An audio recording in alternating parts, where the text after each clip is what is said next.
In this video, I'd like to talk about taking derivatives of logarithmic functions.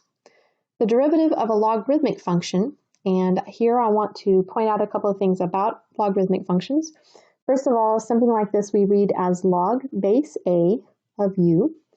The a part downstairs we call the base of our log, and then whatever it is that we're taking the log of is called our argument. So you'll hear me refer to the base of the log and the argument. So we need to make sure that we're okay on what both of those are called. So here we'll make a note that that's the base, and then here we'll make a note that this is called the argument. Okay. All right, and then from here, for the base number has got to be a real number. It's got to be greater than 0, and then it also has to not equal to 1. And then also our argument must be greater than 0. So it needs to be a positive value. And those things come from algebra. So let's look at taking a derivative of a log. It's basically a 3-step approach. And here what we're going to do is take the derivative of a log by first saying we're going to do 1 over the natural log of whatever the base is. So here's step 1 to taking our derivative. Step 2, I'm going to multiply that result by 1 over whatever the argument is. And then step 3, I'm then going to multiply by the derivative of my argument. So always think of this as a 3-step process. There's one special case, and that has to do with derivative of a natural log. If you will recall, natural log has got base of e. So if we're doing specifically derivative of natural log of x, then derivative of natural log of x is equal to 1 over x for x bigger than 0. The reason for that is if we were going to take the derivative using the rule from up above, we would say derivative with respect to x of the natural log of x. So remember here, this is base e. This is found by using the 3-step approach from above by doing 1 over the natural log of the base. Well, my base here is e, and then 1 over the argument. The argument here is x, and then derivative of the argument. Well, derivative of x is 1. We remember that the natural log of e is just equal to 1, so that'll be a 1. So we essentially have here just 1 over 1, and then times 1 over x, and then times a 1. And so in this particular example, I'd end up with just 1 over x as my derivative. And so on these, where it's just derivative of natural log of x, it's a whole lot easier for us to remember it's just 1 over x for the derivative. So let's look at some examples. They want us to find the derivatives of each of the following. The first one we have y equals natural log 3 minus 5x. On this one, the base for this particular log would be understood to be an e, since this is a natural log. And then the argument part would be the 3 minus 5x part. So taking a derivative, I'll say y prime equals, first step, it's 1 over the natural log always of the base. Well, the base on this one's e, so it'll be 1 over natural log of e. Then it's going to be 1 over the argument. The argument was the 3 minus 5x. And then it's going to be multiplied by the derivative of the argument. Derivative of 3 would be 0, and then the derivative of negative 5x would be negative 5. All right, and then from here we want to simplify. So for this particular problem, to simplify, the natural log of e we know is just 1, and so this particular part would simplify to a 1. That would just be 1 over 1. And then what I'll do over here, this could be put over 1, so I can basically shove those two fractions together and say that this is negative 5 over 3 minus 5x. And then multiplying by the 1 out in the front is not making a difference, and so we'd have negative 5 over 3 minus 5x for our result here. So that one I'm going to say is relatively straightforward as far as problems having to do with derivatives of logs, especially because it's a natural log, and so that 1 over natural log of e cancels out. All right, now let's look at this one. This one we notice has absolute value bars around the argument part. That is, I'm going to say something algebraic. It's not something that you have to worry about as far as the derivative is concerned. So you could take this just the same way as if it was no absolute value bars. Absolute value bars are there to ensure that our argument is positive. All right, this one, the understood base, because it's log, base is 10. Okay, and we might want to make that note out to the side of each of these. If you have something like y equals natural log of x, if it's a natural log, so ln, its understood base is e, versus if you have something that's y equals log of x, so if you see a log with no base written, but it's log, its understood base is 10. So those are two things from algebra that we might want to just make a note of so that we're okay there. All right, so taking this derivative, we're going to say y prime equals 1 over the natural log of the base. Well, the base on this one was 10. And then 1 over the argument. The argument on this one was the 3x. So 1 over 3x. And then times the derivative of the argument. Argument's 3x, derivative of the argument's 3. Okay, we can put that 3 over 1 if we'd like. And then on this one, to simplify, we can simplify some fractions there. Those 3's would cancel out. And then from here, we can just kind of shove this together as fractions, multiply the top two numbers. 1 times 1, that'll be 1. On the bottom, we'll have natural log of 10 multiplied by the x. We want to keep the x separate, so we don't want to put it on the inside with that 10. So that's the only thing I'd warn against there, is just making sure to keep that x separate. So for that one, there's our derivative.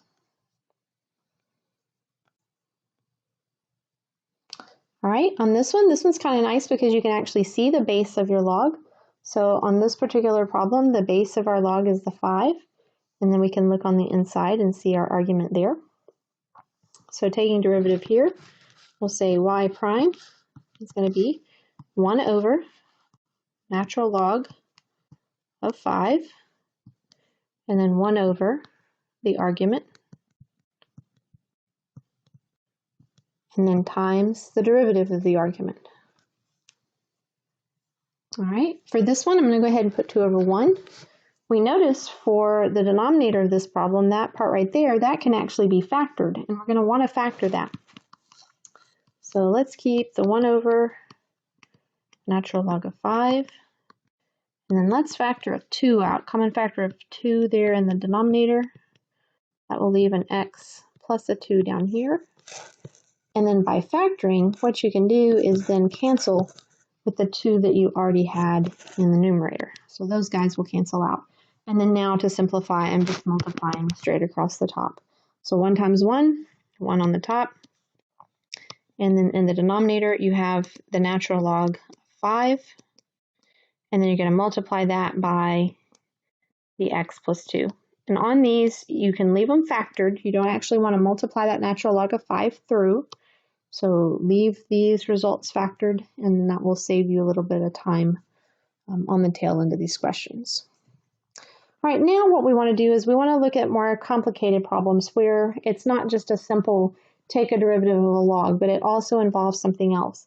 So we notice on this particular problem, yes, it's a log, and that's what you want to be thinking of when you take the derivative of this function. So we've got a log, its base is 3, and then on this one, this whole thing is the argument.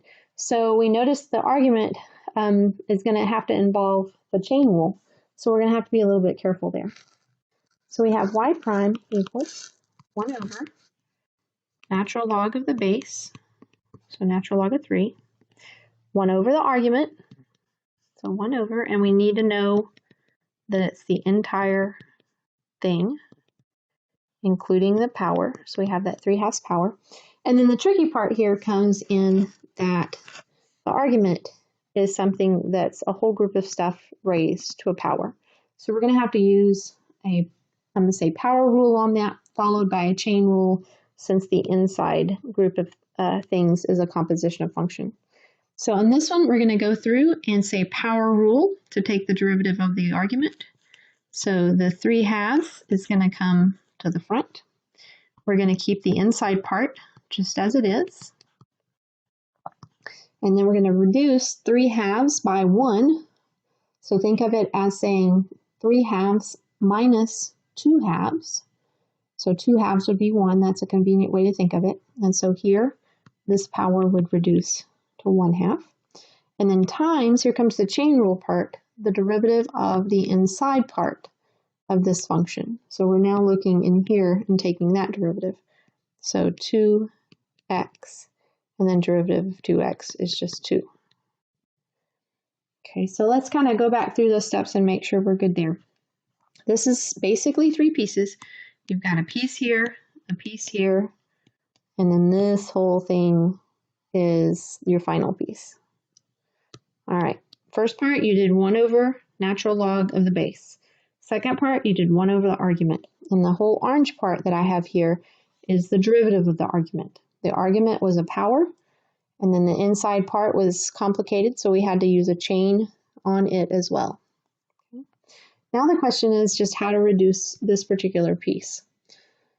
So on this, there's 2 things that we want to consider. First of all, notice that we have a couple of x squared plus 2x factors, and those, I'm going to say, can be combined together, and I'll show you how to do that. And then also up here, we have a 2x plus 2 that needs to be factored. So let's definitely factor the 2x plus 2 part first. And then we're going to kind of shove all this together into one big fraction as opposed to many different pieces. So why don't we make a big fraction bar here. Okay, in the denominator of this, we're going to have the natural log of the 3. And then we're going to have the x squared plus 2x.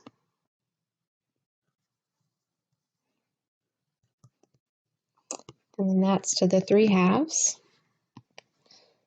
And then also notice we had this 3/2 fraction that was in the middle here. What we can do with it, we can say keep the 3 on the top and then put the 2 here in the front and the bottom with that natural log of 3. And then in the top, we had this 2x plus 2. We're going to be factoring a 2 out of that. So I'm going to say times 2, and I'm going to go ahead and pull that factor kind of to the front. So I'm going to pull it this direction. So if I factor out a 2, that'll leave me with an x plus a 1. Right? And then I had left over this x squared plus 2x to the 1/2 factor. All right, we're one step away from being finished here. Notice because I factored a 2 out, we can cancel those 2's.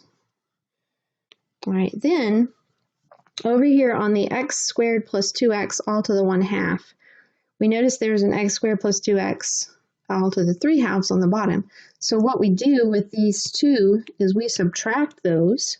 Notice that the majority of my powers are in the denominator since 3 halves is larger than 1/2. So if we say 1/2 minus 3 halves, that would be negative 2 halves.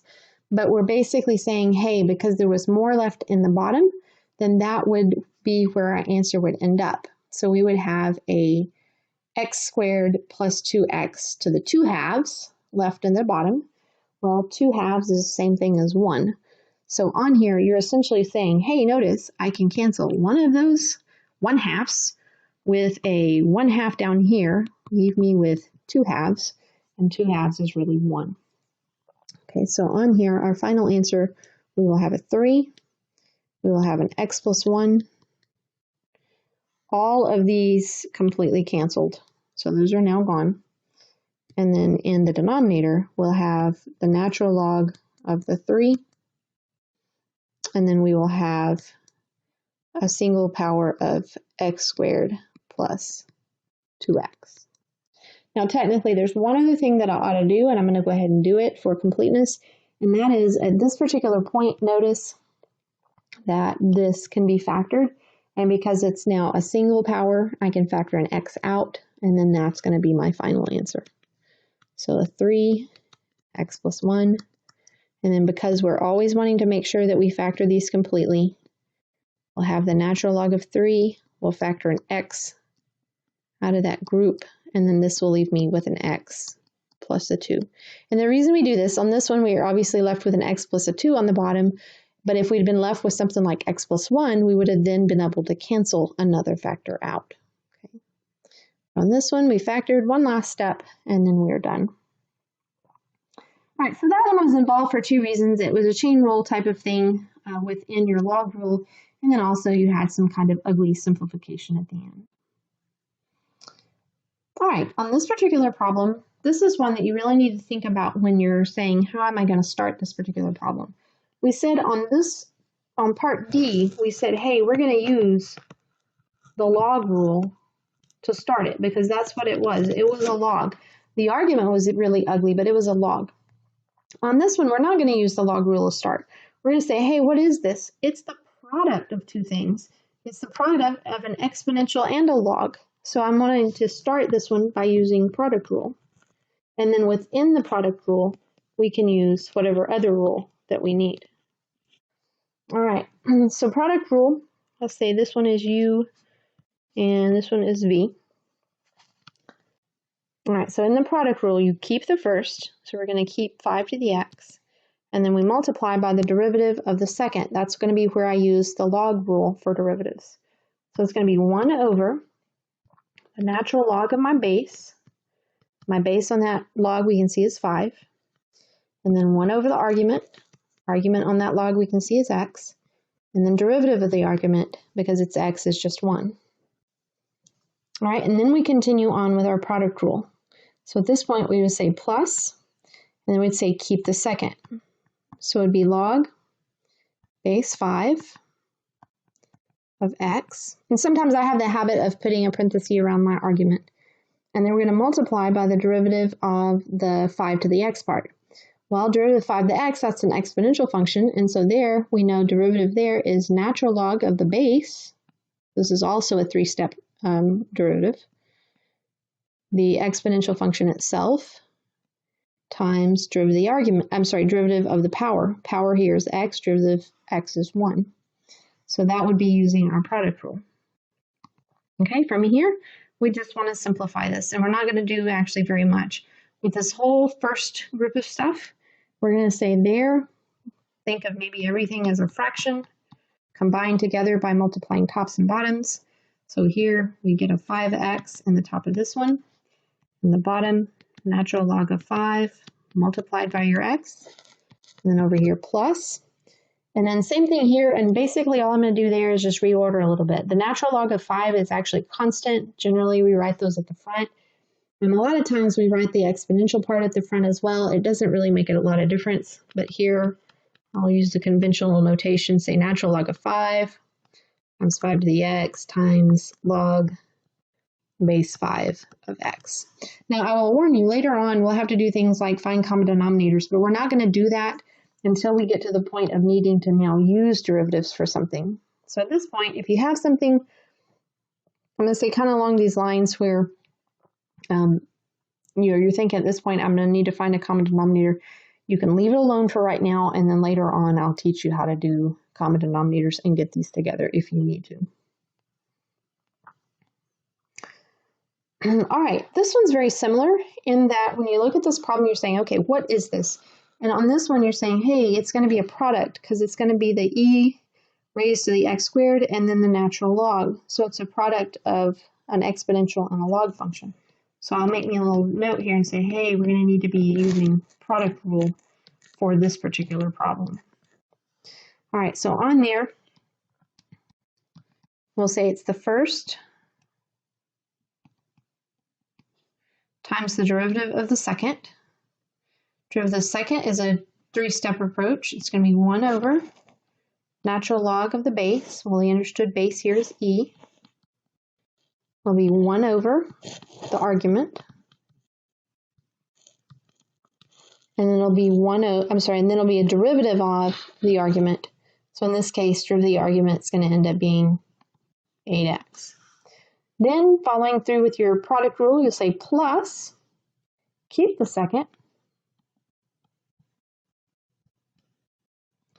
and then take the derivative of the first. Well, the first is an exponential.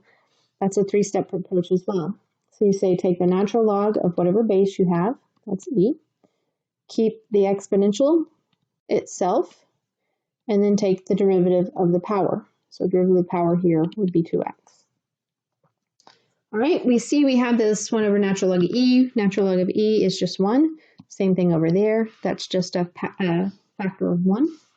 And so from this point, we're basically combining together fractions. So multiplying the tops, I'm going to have an 8x and an e to the x squared. We're probably going to write the 8x first, and then that ex squared following the 8x. Doesn't really make a whole lot of difference to order, but I'm showing you what's conventional. And then over the 4x squared minus 3. And then we're going to then add that to, and over here, same idea. We're just going to rearrange the order of this. We're actually not going to multiply anything. Nothing can be factored. On this one, the conventional way to write it would be the 2x first, the e to the x squared second, and then the natural log of 4x squared minus 3. Now, for this particular problem, there is, I'm going to say, one additional thing that I can do, and I can do this legally, and that is there's some factoring that can take place. We have on this factor an 8, on this factor a 2, so that shares a common factor of a 2. We also have an x, and also we have the ex squared. So I'm going to go ahead and factor. So we said between the 8 and the 2, we have a factor of 2 in common. We have a factor of x, and we have this factor ex squared. And then that's going to leave us, factoring the 2 out of the 8, that's going to leave us a 4. Everything else from that term, I'm going to say got factored out. So it's only a 4 left on the top. We have this 4x squared minus 3 left in the bottom. And then plus, we notice we factored this whole group out, so it's only a natural log of 4x squared minus 3 left in that group. And that's an ugly answer, but it's what they want, and it's good for us for right now.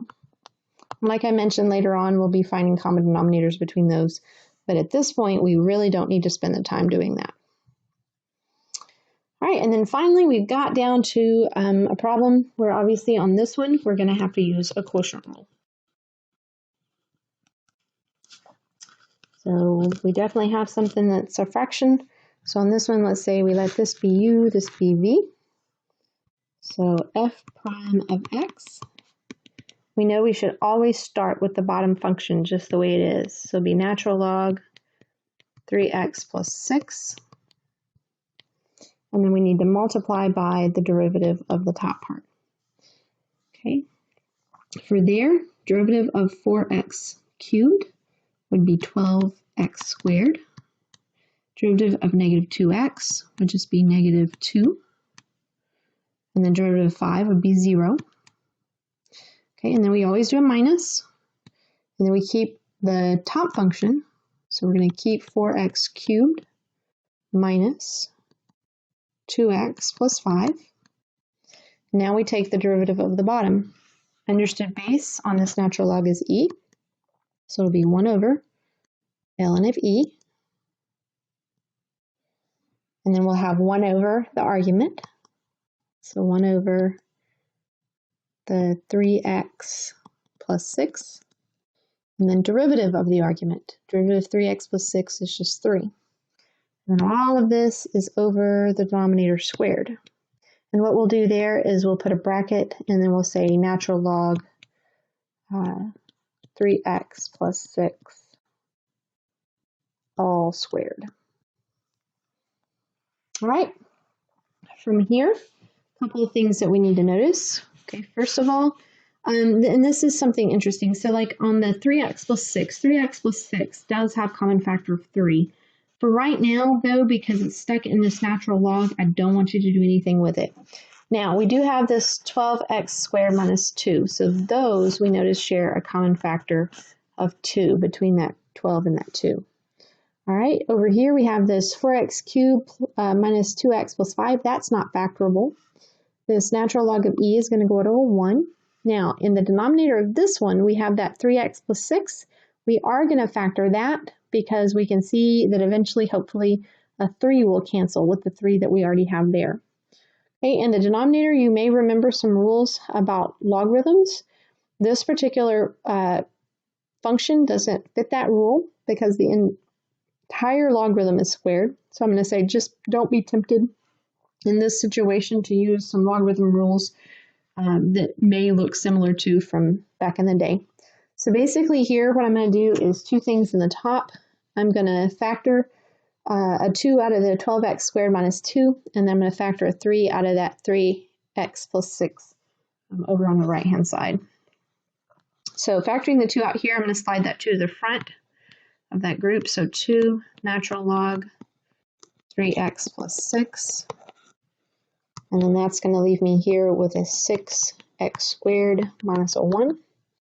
That's two terms. It's not a difference of squares since the 6 is not a perfect square. It gets real close there. And then here, we're going to leave this alone for right now. That 1 over natural log of e went away since it's just a 1. And then here, what I'm going to do is write this a little more conveniently. I'll put the 3 on the top, and then this is going to be over 3 when I factor it out, and then this will be x plus 2. And this is all over this natural log squared.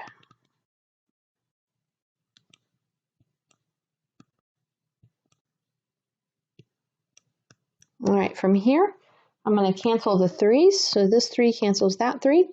And then my final thing that I have to do here is basically clear out my fractions within fractions. And we've run into this before, but this whole big thing is a fraction, and then we notice that right over here, we have another fraction.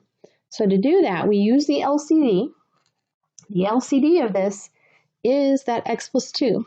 So essentially what we're going to do is we're going to take this top group, and we're going to multiply by x plus 2 over 1, and we're going to take the bottom group and multiply it by x plus 2. I don't have to put that one over 1 just because I'm not multiplying by a fraction. Now, be careful. The top, I'm going to say, has only 2 terms. There's this negative sign in the middle that's separating the 2 terms. So we're going to multiply a factor of x plus 2 in here and a factor of x plus 2 in this whole group. When I do it to the second group, the x plus 2's are going to cancel. So that's going to leave me with a 2 natural log 3x plus 6, an x plus 2 factor, and then we still have the 6x squared minus 1, and then minus the 4x cubed minus 2x plus 5, and then this is going to completely cancel. The 3's already canceled. The x plus 2 that's in the denominator of this next piece is going to cancel that x plus 2 that I'm multiplying by. So that's clearing the fractions that I'm wanting to get rid of. And then all of this is over. And I would literally write the bottom just as it's written there. So natural log of the 3x plus 6 all squared, and then multiplied by x plus 2. And believe it or not, that one is actually done. It doesn't look done, but it's done. The top doesn't have anything in common. It has nothing more that can be factored. And so on this one, as ugly as it is, that's your final answer. All right, y'all let me know if you have any kind of questions over this section.